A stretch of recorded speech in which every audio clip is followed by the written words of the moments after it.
Let's mic आज का अखबार।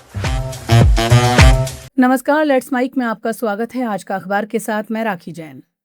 द न्यूयॉर्क टाइम्स में प्रकाशित संपादकीय अमीर लोग हाउसिंग मार्केट को अपने पक्ष में कैसे मोड़ रहे हैं और इसे कैसे रोका जाए।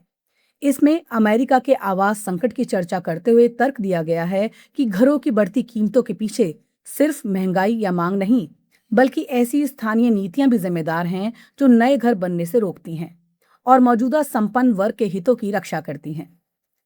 संपादकीय की शुरुआत मैसाचुसेट्स राज्य के उदाहरण से होती है। लेख कहता है कि ये राज्य शिक्षा, स्वास्थ्य और बायोटेक उद्योगों की वजह से आर्थिक रूप से बेहद सफल रहा है। लोगों की आय बढ़ी है, नौकरियां बढ़ी हैं, लेकिन इसके बावजूद आम परिवारों के लिए घर खरीदना लगभग असंभव होता जा रहा है। औसत घर की कीमत करीब $7 लाख तक पहुंच चुकी है। सवाल ये है कि जब अर्थव्यवस्था मजबूत है तो लोग घर क्यों नहीं खरीद पा रहे। लेख का जवाब है क्योंकि नए घर बनने ही नहीं दिए जा रहे। संपादकीय बताता है कि मैसाचुसेट्स के कई शहरों और कस्बों में ऐसे जोनिंग नियम लागू हैं जो किसी भी नए घर के लिए बहुत बड़े भूखंड की अनिवार्यता तय करते हैं। इसका नतीजा ये होता है कि छोटे और अपेक्षाकृत सस्ते घर बन ही नहीं सकते। फायदा उन लोगों को मिलता है जिनके पास पहले से बड़ी संपत्तियां हैं, जबकि युवा परिवार, मध्यम वर्ग और पहली बार घर खरीदने वाले लोग बाजार से बाहर होते जाते हैं।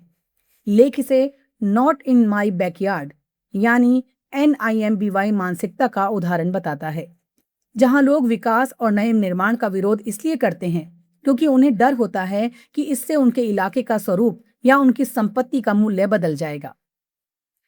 लेख खास तौर पर उस जनमत संग्रह का समर्थन करता है जो मैसाचुसेट्स में प्रस्तावित है। इसके तहत स्थानीय सरकारों की उस शक्ति को सीमित किया जाएगा जिसके जरिए वो अत्यधिक बड़े प्लॉट की शर्त लगाकर नए घरों को रोक देती है। पार का तर्क है कि अगर छोटे भूखंडों पर भी मकान बनने की अनुमति मिले तो हजारों नए घर बाजार में आ सकते हैं और कीमतों पर दबाव कम होगा। यानी समाधान किराया नियंत्रित करने या कीमतें तय करने में नहीं, बल्कि घरों की संख्या बढ़ाने में है।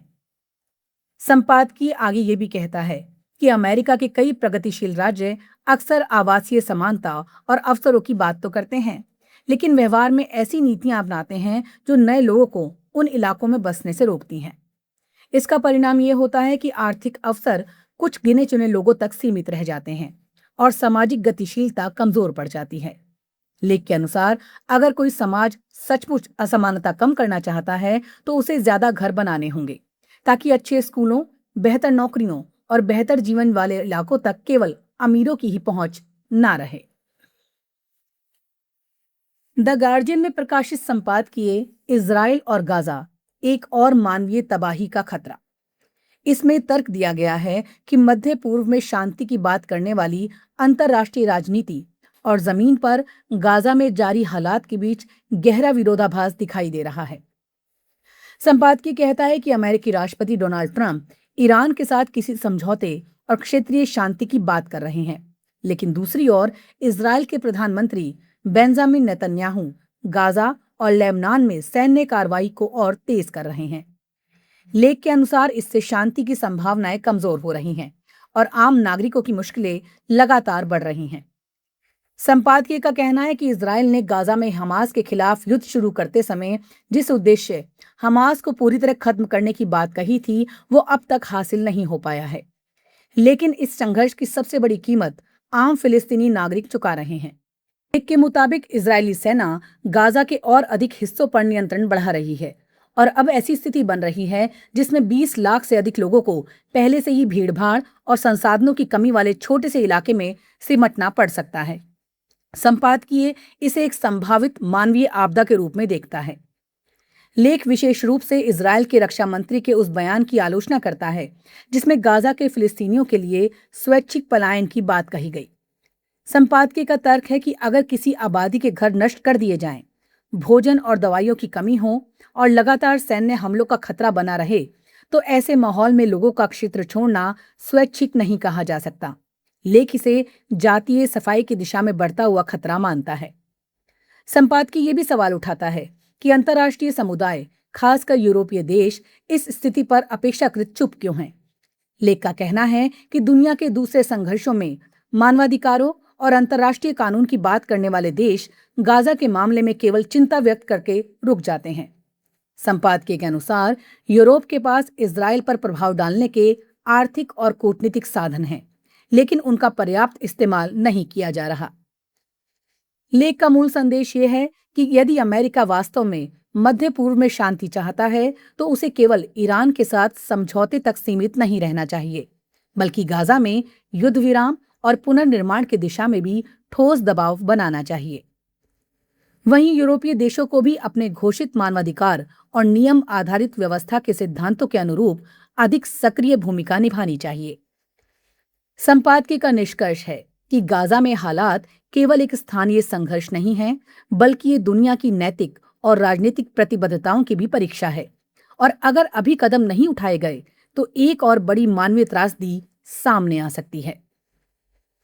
अल जजीरा में प्रकाशित लेख कोलंबिया का राष्ट्रपति चुनाव देश के सामने दो बिल्कुल अलग रास्ते में बताया गया है कि कोलंबिया इस समय एक ऐसे राजनीतिक मोड़ पर खड़ा है जहां मतदाताओं को तय करना है कि वो मौजूदा वामपंथी दिशा को जारी रखना चाहते हैं या फिर दक्षिणपंथी राजनीति की वापसी चाहते हैं।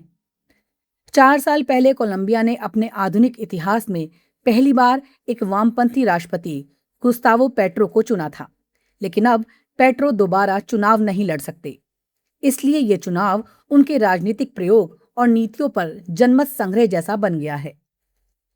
लेख के अनुसार चुनाव का सबसे बड़ा मुद्दा देश की सुरक्षा, हिंसा और आर्थिक परेशानियां हैं। कोलंबिया दशकों से आंतरिक संघर्ष, विद्रोही समूहों, ड्रग तस्करी और सशस्त्र हिंसा से जूझता रहा है। पेट्रो सरकार ने इन समस्याओं का समाधान बातचीत और शांति समझौतों के जरिए निकालने की कोशिश की, जिसे टोटल पीस नीति कहा गया। लेकिन बड़ी संख्या में मतदाता मानते हैं कि अपराध और असुरक्षा अभी भी गंभीर समस्या बनी हुई है। यही वजह है कि चुनाव में सुरक्षा का सवाल सबसे महत्वपूर्ण बन गया है। लेख बताता है कि वामपंथ की ओर से सीनेटर इवान कैपेडा सबसे मजबूत उम्मीदवार बनकर उभरे हैं। वो पेट्रो की सामाजिक और आर्थिक नीतियों को आगे बढ़ाना चाहते हैं और मानते हैं कि इस बातचीत के जरिए देश के लंबे संघर्ष का समाधान निकल सकता है। दूसरी ओर दक्षिणपंथी खेमे में दो प्रमुख चेहरे हैं, अबरलाल्डो और पलोमा। दोनों का कहना है कि विद्रोही और अपराधी समूहों के खिलाफ ज्यादा सख्त और सैन्य कार्रवाई की जरूरत है। खासकर डीला एस्प्रिला खुद को ऐसे नेता के रूप में पेश कर रहे हैं जो अपराधियों के खिलाफ बेहद कठोर रवैया अपनाएंगे। लेख ये भी रेखांकित करता है कि चुनाव केवल नेताओं की लड़ाई नहीं, बल्कि दो अलग अलग सोचों की टक्कर है। एक पक्ष कहता है कि सामाजिक असमानता कम करने और बातचीत के जरिए शांति लाने का रास्ता अपनाया जाए, जबकि दूसरा पक्ष मानता है कि पहले कानून व्यवस्था और सुरक्षा बहाल करनी होगी, तभी देश आगे बढ़ सकेगा। इसलिए ये चुनाव कोलंबिया के भविष्य की दिशा तय करने वाला माना जा रहा है। अल जजीरा का मुख्य संदेश ये है कि कोलंबिया के मतदाता इस बार सिर्फ राष्ट्रपति नहीं चुन रहे, बल्कि ये तय कर रहे हैं कि देश का अगला अध्याय कैसा होगा। क्या कोलंबिया पेट्रो की वामपंथी नीतियों और शांति वार्ताओं के रास्ते पर आगे बढ़ेगा, या फिर वो पुराने अधिक कठोर सुरक्षा मॉडल की ओर लौटेगा? यही इस चुनाव की असली कहानी है और इसी वजह से पूरी दुनिया की नजर इस चुनाव पर टिकी हुई है। नमस्कार। आप सुन रहे थे let's smile more than radio. Follow कीजिए हमें हमारे सोशल मीडिया प्लेटफॉर्म्स पर। It's time for news. It's time for more than radio. Presenting the first radio news app, Let's Mic. Let's Mic, a news-based app on your phone where you get to watch and listen news, talk shows, interviews, radio show podcasts. On Let's Mic, you get all relevant information of TV, print, radio, podcast, and digital. Let's Mic talks about every segment of life.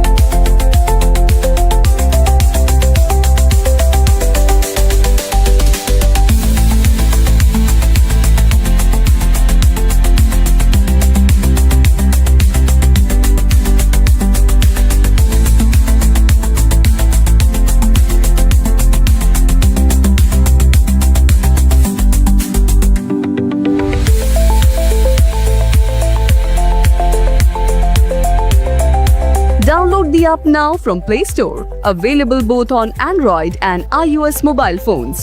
Follow us on YouTube, Instagram, Twitter, LinkedIn, Facebook, Telegram